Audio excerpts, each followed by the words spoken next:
Hi, I'm Sharon Renfro. Our Hearts and Minds at SharonRenfro.com believes that we must open our minds before we can open our hearts to one another. A fundamental idea to an alternative way to understand the psychology of relationships. Now, this means that thinking is the key to successful, meaningfully connected relationships that are long-term and sustainable. Today's video applies the 3 steps of thinking to the relationship issue of distance in relationships. Now, what I'm going to do is I'm going to define each step of thinking, and then I'm going to list examples that apply to how you would use that step of thinking to the topic of distance in relationships. Now, the first step of thinking is research, and that means that we gather objective and pertinent information. Number 1, distance is the intentional withdrawal from meaningful contact with another person through either physical withdrawal or simply the refusal to engage meaningfully. Number 2, distance reduces anxiety experienced when relationship expectations threaten an individual as an individual. It's that balance that we have between the need to be a self and the need for a relationship that gets disturbed, and one way of managing it is through distance. Now, number 3 is distance is one of the 4 behaviors, adaptive strategies, of the emotional system, and that's the most ancient perceptual system used to interpret safety or threat of the individual in relationships. The other 3 behaviors are conflict, fight, distance, flight, pretend, camouflage, and cutoff, play dead. Number 4, these 4 behaviors are instinctual in nature. They're the primary behavior that we use to negotiate our relationships instead of using the adaptive strategies available through thought. Go figure. That means that we are using a lizard brain instead of the neocortex, the most powerful tool of any species on the planet.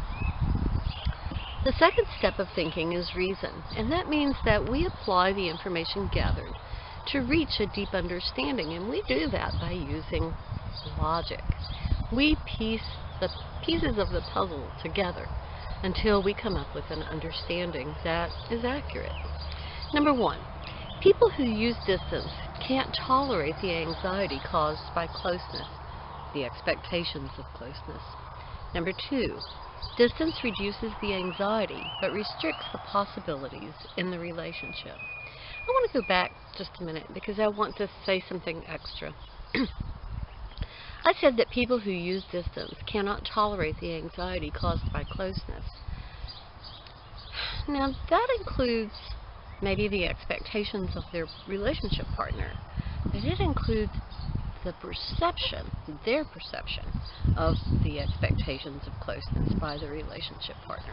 What's expected of them? It's just intolerable. Number 3, because closeness can generate high levels of anxiety, the person who uses distance must constantly monitor the relationship partner for any possibility of cues that closeness is required, which ironically further threatens the need to be an individual.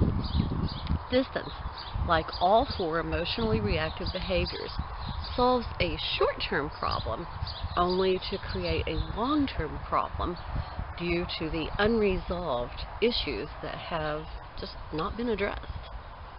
Number 4, the person who uses distance is simply unable. This is so important. The person who uses distance is simply unable to consider the effects of the distance on the relationship partner. It's not aimed at anyone. It's simply something that has to happen for that person to get relief from the anxiety that they sense about closeness. Step 3 of thinking is reflection. Well, that's the highest order of thought, and it's the use of the right and the left hemispheres to communicate with one another, to use the increased information and the logic to recognize the distance between self and other, as well as the similarities between self and other. So it's a way to look into the future, and it's a way to use empathy so that we can actually figure in how the other person may experience what's happening. Number 1, describe the relationship and what the expectations are for closeness. Number 2, what situation in the relationship increases the expectation of closeness? Number 3, how can you distinguish between the natural need for closeness based on objective criteria and the perception and interpretation of threat? Two very different things. We confuse them. Number 4, how can you plan specific ways to be present and accounted for at these predictable times? And what indicators can you use as feedback to let you know how effective you are being at being close during these times? Number 5, what strategy could you design when an unexpected situation arises in which closeness is an appropriate response in the relationship but would generally result in anxiety and then distance? We must open our minds in order to be able to open our hearts to one another. Now, if these ideas have been beneficial to you, please like us so that others can find the help that they need. And you may find more information and in-depth discussion of these ideas in our free podcast, The Psychology of Relationships, Our Hearts and Minds. And also you can find it on Castbox. And thanks so much for listening.